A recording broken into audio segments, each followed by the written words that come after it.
If you're an actor working on Isabella's "Oh, faithless coward" monologue from Measure for Measure, then you are in the right place, because I'm going to give you everything you need to take it from page to stage.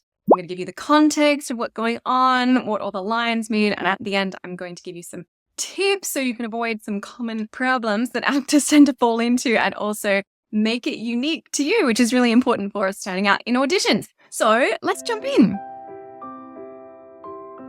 So just in case you don't know what's happening, here is the context. In this situation, Isabella has been in the very difficult position of trying to save her brother's life. He has been condemned to death, and she was sent to the guy kind of running the whole show at the moment, Angelo. Isabella is a novice and nun in training, and her brother and his mate thought that she might be able to convince Angelo because he is very pious and she is also of that persuasion. Now, she went to him and said, please, can you spare my brother's life? You know, we've all made mistakes, essentially. And he took one look at her and decided that he liked what he saw and said, okay, I'll spare your brother's life if you sleep with me. And when she says no, he says, who will believe thee, Isabel, if she were to go and tell someone? So it's a really, really awful situation. And she decides that she can't go ahead with it. She definitely can't sleep with this guy. And she goes to tell her brother the situation.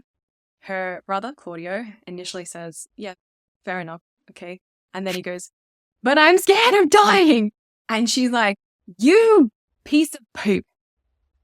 And that's what this monologue is. So just before this, Claudio has said to her, sweet sister, let me live. What sin you do to save a brother's life, nature dispenses with the deed so far that it becomes a virtue. Basically, he's saying, oh, nature, God will forgive you because you're giving life back to me. And that's what she's responding to in this monologue. So let's take it apart bit by bit. This content is pretty intense. So if you find it difficult, either maybe this monologue is not the best pick for you, or just save this video, come back to it step by step. And it's really important that you are taking space from this monologue sometimes, because it can be pretty big to work through. We'll talk about that a bit in the tips section at the end as well. Man, I can feel myself kind of getting serious and heavy with this because it's such a big topic and important too. Right, so let's talk about what it all means. Oh, you beast. So immediately, I want to make sure that you're not saying oh and making it really fancy. It can either be a kind of breathy sound, or it can be oh. Like, think about how you would say something like, oh my gosh, right? That's the sound that you want. Don't make it fancy. Oh, you beast. So when she's saying that, she's not just saying like, you jerk. Actually, when she says beast, it really called to mind this idea of him being like a monster or a thing, right? That he's not even human, maybe even hellish, right? So thinking about the word choice is really important in Shakespeare. Thinking about who she is. She's someone that is pious. She's calling to mind like this person who I loved and I grew up with and I respected is in fact just like a monster, not even human. And then she keeps on layering. So there's these three things that she's realized about him. He's almost not human, faithless coward, that he is not brave at all. He doesn't probably believe in God and heaven, all this stuff that he's just said, fearing death. That to her would be like, well, don't you believe in heaven, right? So there's a moment here of being like, who is this guy? And this is what's being layered on. Oh, dishonest wretch. Dishonest being like, of course, he's willing to do the wrong thing, or willing for her to do the wrong thing, but also sinning against God. So there's the dishonesty, not just against kind of like the law, but also against the big law, and wretch being like, you miserable creature and terrible person. So there's a lot layered on in here. So always make sure that you put it into your own words. What would you say that's really, really similar? Wilt thou be made a man out of my vice?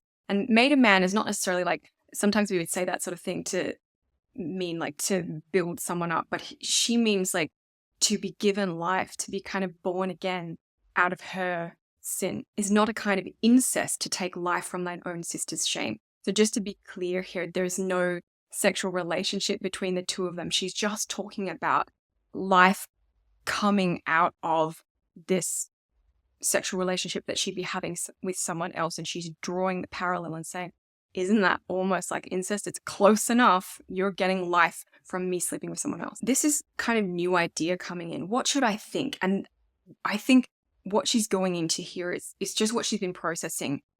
Remembering that she's seeing this person with new eyes. Who are you? Like, what should I think of you, of this situation? How am I supposed to take this? And then this next idea links into the bit before. Heaven shield my mother played my father fair, for such a warped slip of wilderness ne'er issued from his blood. Heaven shield just means like God forbid, or heaven forbid, my mother played my father fair.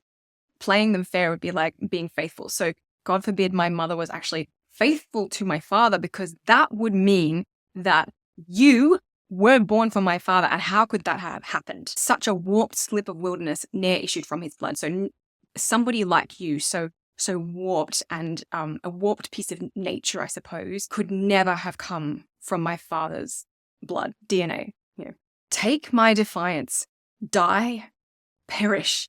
This is it's very intense, right? And it's why some people don't always like Isabella. They kind of think, well, shouldn't you be helping your brother out? And she's very quick to go, well, you deserve to die here, which is a big reaction, right? And so you're going to have to justify that as an actor.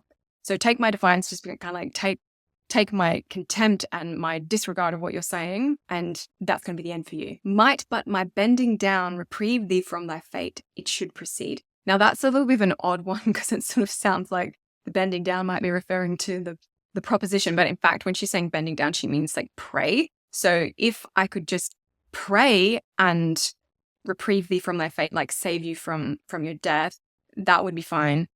And then it leads her on to, I'll pray 1,000 prayers for thy death, no word to save thee. Now, this is an interesting one. It can be taken kind of in different ways. So just make a choice about what you think she's saying here. Could be that it just means I am praying for your death. I really hope that you're going to die, and I would never pray for you to be saved. That's one way to take it.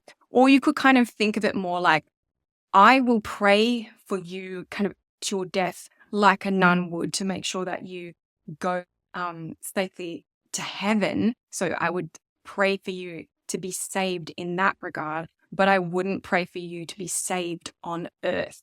So they're just slightly different. You kind of got to get a sense of, do you think that she is feeling forgiving enough to actually want him to go to heaven? Or maybe is she at the point now where she's like, I wouldn't even pray for you to be saved in a godly way, right? I wouldn't even save you to go to heaven. I only want you to go down there. So this stuff is really intense, and you have to make choices about where you think she's at.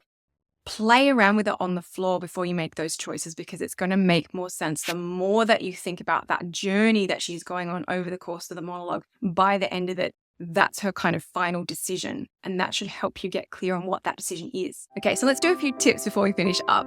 So the first thing I want you to think about is that this is a really high stakes monologue, and in that way, it's not always the best choice for auditions. It's really hard to drop into this stuff. So there's no need to choose it because you want to show off your skills of high emotion. It's not always that useful. If you're still looking for good audition monologues, I have a collection actually of all my favorites. So I'll link that below. It's free. It's for you. It's because it's really hard to find monologues, right, and get the right ones for you. But if you have decided that you want to do this one, that's totally fine. You are going to need to work on getting connected to your body, because those high stakes things, they really require you being very, very grounded in your body, really letting emotion flow. And that does not come from here. It comes from the gut. This is very almost primal. So something really simple that you can do is actually get down low when you do this stuff, because you want to almost feel like an animal. I know that feels weird, but when you are really having those moments of big anger or big sadness, or that kind of really high level emotion, we do become kind of animalistic. So getting down on the ground, even things like getting down on all fours or squatting or going into child's pose and doing the monologue from there, it brings you back to your body and to the earth. And it, for some weird reason, just opens up that kind of like channel of kind of crazy animalistic rage. You might think this sounds weird, but give it a try. It honestly, I've done this with students. It works. The other thing that you need to do is make sure that you release tension in your moment before. So when I say moment before, most people think of like, what are the given circumstances? Where have I just come from? Yeah, all that. But you also need to release tension in the body. And that could be just things like, shaking the shoulders or going like this.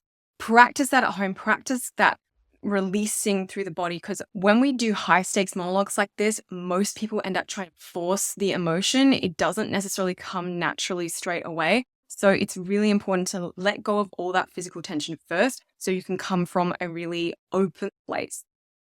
That's the simplest way I could put it. The other thing that's going to help you a lot is doing scene work. Actually get someone to practice the whole scene with you, because there's so many changes. She really does go on a journey, and it's going to be so much easier to play this moment when you know exactly where she's come from and you've experienced it for yourself. So don't just read the scene. Ideally, take it to a scene class or find an acting buddy and go through the scene together. It really, really makes a difference. Even if your acting buddy is not that experienced, it will still help you. I'm also going to link on screen my video that has my favorite top 5 tips for nailing a monologue. Honestly, these are quick wins. They are game changers. So jump onto that video next and keep your work going. Well done. This is tough. I'll see you in the next video.